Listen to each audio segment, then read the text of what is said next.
بسم اللہ الرحمن الرحیم۔ سیرت طیبہ صلی اللہ علیہ وسلم، سبق نمبر 100۔ حضرت ابوبکر صدیق رضی اللہ عنہ کی خلافت کا معاملہ طے ہو گیا۔ اب یہ مرحلہ آیا کہ دفن کہاں کیے جائے، نماز کیسے پڑھی جائے۔ تو حضرت ابوبکر صدیق رضی اللہ عنہ نے فرمایا کہ حضور صلی اللہ علیہ وسلم ہی نے فرمایا تھا کہ نبی کی جہاں وفات ہوتی ہے وہیں دفن کیا جاتا ہے، چنانچہ یہ طے ہو گیا کہ اسی حجرے میں تدفین ہوگی۔ پھر یہ بعض غیبی اشارات کی بنیاد پر طے ہوا کہ آپ کو بغیر کپڑے اتارے ہوئے اوپر سے غسل دیا جائے۔ چنانچہ منگل کی صبح کو غسل کی کارروائی شروع ہوئی۔ آپ کے قریبی اعزا حضرت علی کرم اللہ وجہہ، حضرت فضل بن عباس رضی اللہ عنہ اور دیگر حضرات غسل کی سعادت میں شریک رہے۔ اس کے بعد نماز شروع ہوئی۔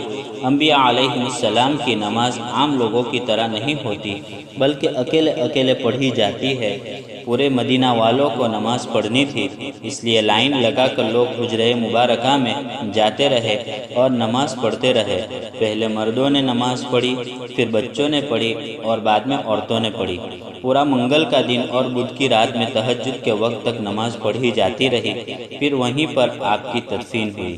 جب آپ کی تدفین ہو گئی تو حضرت فاطمہ الزہرا رضی اللہ عنہا نے حضرت انس رضی اللہ عنہ سے فرمایا کہ اطاب انفسکم ان تحثوا علی رسول اللہ التراب، تمہارے دل نے یہ بات کیسے گوارا کر لی کہ تم نے نبی کریم صلی اللہ علیہ وسلم کے جسد اقدس کے اوپر مٹی ڈالی۔ پھر قبر سے مٹی اٹھائی اور فرمایا ماذا علی من شم تربت احمد الا یشم مد الزمان غوالیا صبت علی مصائب لو انها صبت علی الایام عدن لیالها۔ ترجمہ: جو شخص نبی اکرم صلی اللہ علیہ وسلم کی قبر کی مٹی سونگھ لے، اس کے بعد زندگی بھر کوئی چیز سونگھنے کے قابل نہ رہے تو بجا ہے میرے اوپر مصائب کا ایسا پہاڑ ٹوٹا ہے کہ اگر دنوں پر یہ پہاڑ ٹوٹتا تو وہ دن نہ رہتے، سب کے سب رات بن کر روشنی کھو بیٹھتے۔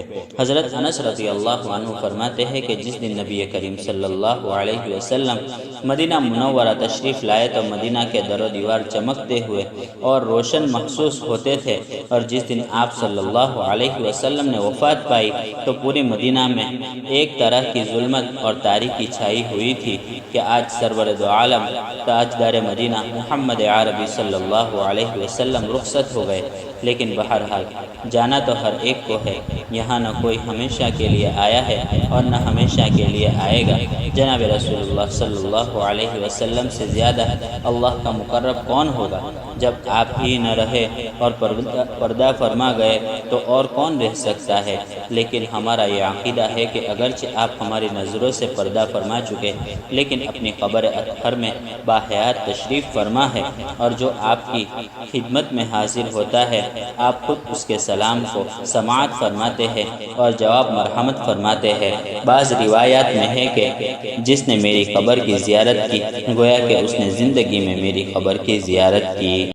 اللہ تبارک و تعالی بار بار آپ کے روضہ اقدس پر حاضری کی توفیق عطا فرمائے، آمین۔ وآخر دعوانا ان الحمد للہ رب العالمین۔